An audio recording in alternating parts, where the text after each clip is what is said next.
This is You looked at unbelievable. forcing This is moves. just a huge blunder. This is a shocking game of chess. It's the world chess champion in action, Ding Liren. His opponent, Alireza Firouzja. Absolute fireworks whenever Alireza is at the board. It's Tata steel, round 8 here, and it's got everything. Blunders, brilliancies, and shocking chess. We see d4 played by Alireza Firouzja.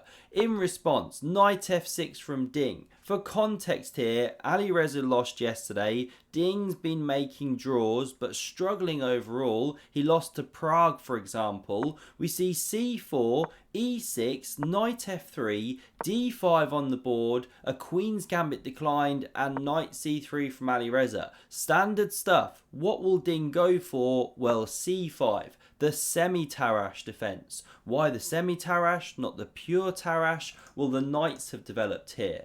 Now, the most common move, I'm drawing on the board, but Alireza goes for e3 instead. Knight c6, main way to play, developing a piece, lots of lovely symmetry, love to see it as a fan. And now a3 on the board, a waiting move here. What's Ding going to do? How's he going to commit? Well, he takes on c4, allows the bishop to plough out onto the board in one. Don't know why I said plough. And now a6 played, prepares b5 to push that one back. So Alireza anticipates, drops back to a2 already.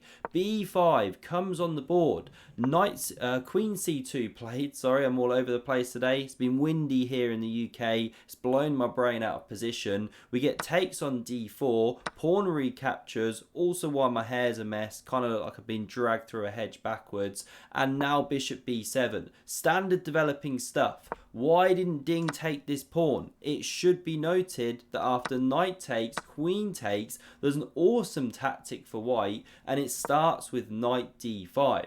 Now, I don't want to unpack literally every line, but the main idea here is that you're threatening knight c7 check, winning a rook, and queen c6 check, winning a rook. You can't deal with all the threats. For example, takes, most natural move, you walk into this one, then you can drive away the queen, pick up the rook. So this is why the pawn is immune. Bishop b7 played, and now Alireza plays a great move. It's the top move of the engine, so he is prepared. We're only on move 11 here. He goes d5.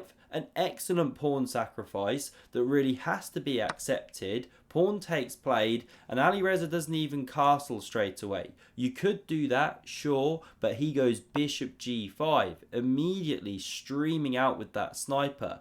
Now, it looks like you can check, do something like that. But although you ruin the castling rights, you're actually helping white, because now the rook's coming to the e-file, you've got problems of your own uncastled, miles away, better for white. So, bishop e7, way better move. Rook d1 comes on the board to pressure the centre here, and now Ding plays a very poor positional move. What should he do? Well, castles is the order of the day. Knight a5 to come soon. Basically, in the main lines here, at some point, white can give up bishop for knight, win back the pawn, but it's a rough equality. Who knows what Alireza had planned? But d4 was played. Now, why is this positionally suspect? Well, look at the diagonal you just opened up for this bishop. So Alireza just castles here. You can't yet take the knight or you lose the queen. So castles was played in response by Ding. Rook fe1, Alireza piling on the pressure now, and it's a difficult position to play because you'd love to go, say, queen b6. Break the pin down here, threaten to win the knight, but you'll see this evaluation bar reacting, white doing great after taking the knight, because after bishop recaptures, now you land this knight d5 move. Hit these two, so the queen comes back, you can play something like queen f5 now, and with bishop b1 on the way to threaten mate, g6 impossible because of the pressure here, well, you have to go bishop c8, only move, do something with the queen. This is a sample line. White wins back the pawn with a very good endgame because the rooks are disconnected and the pawn structure's ugly. Just a sample line of the problems here. Queen b6 no good. Queen d6 was playable, but that looks weird. b4 selected therefore by Ding, but Alireza once again ignores.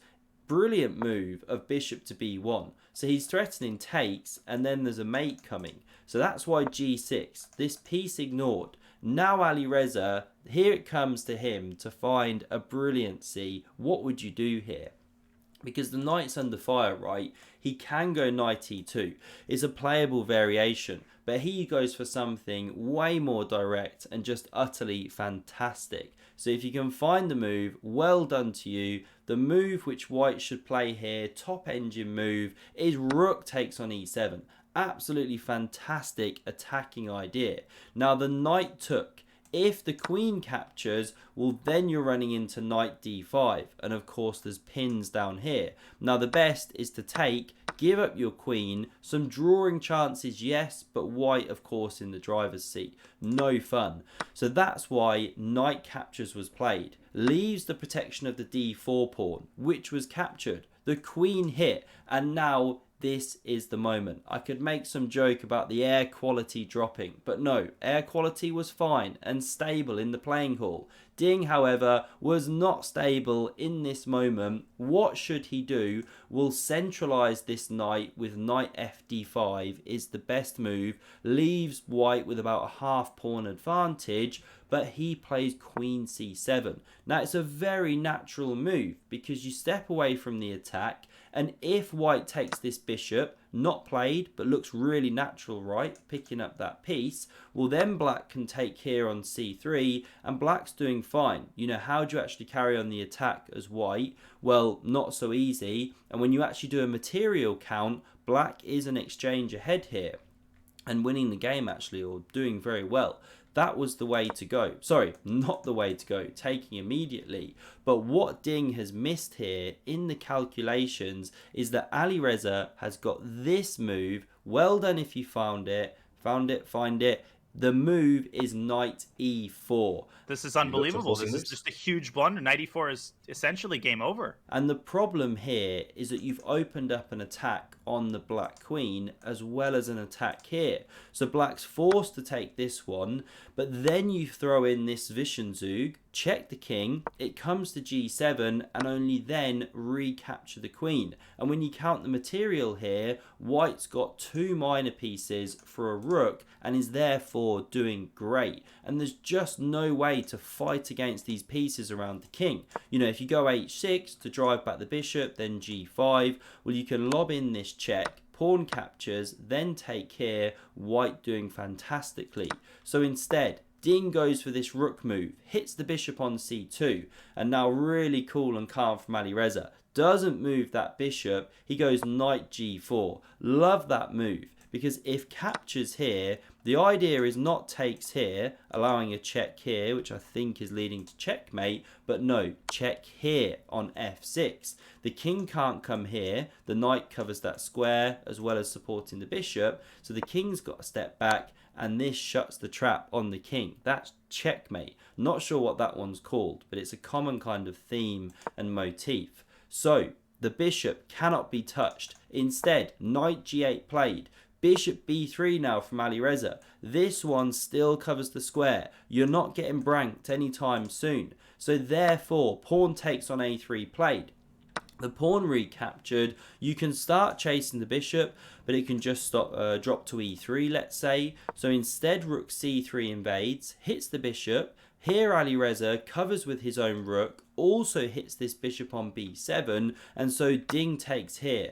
Shatters the pawns, picks this one up, but there's a problem with this. Knight e3 from Alireza. This rook is running perilously short of squares. You know, where does it actually move to here? You can slide it to h3, but even then you start running into new problems along this. Where do you actually get 3? Bishop d1 can come, take away lots of squares. So instead, h6 was played.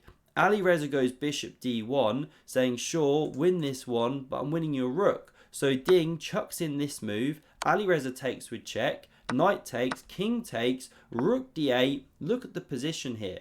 Alireza is simply a whole bishop ahead for a pawn. This is child's play for a grandmaster. Never mind a super grandmaster, right?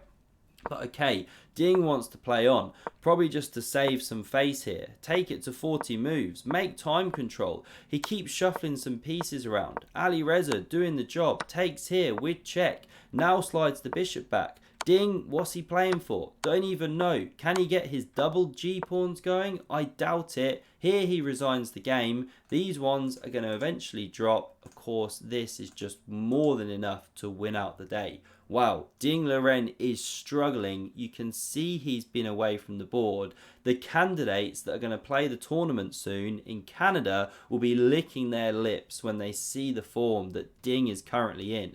Hopefully he can turn it around and we get a competitive World Chess Championship match later this year. I hope you enjoyed. Smash subscribe if you did to never miss a future video. And for another epic game, check out the video on screen. Thanks a lot for watching and see you soon.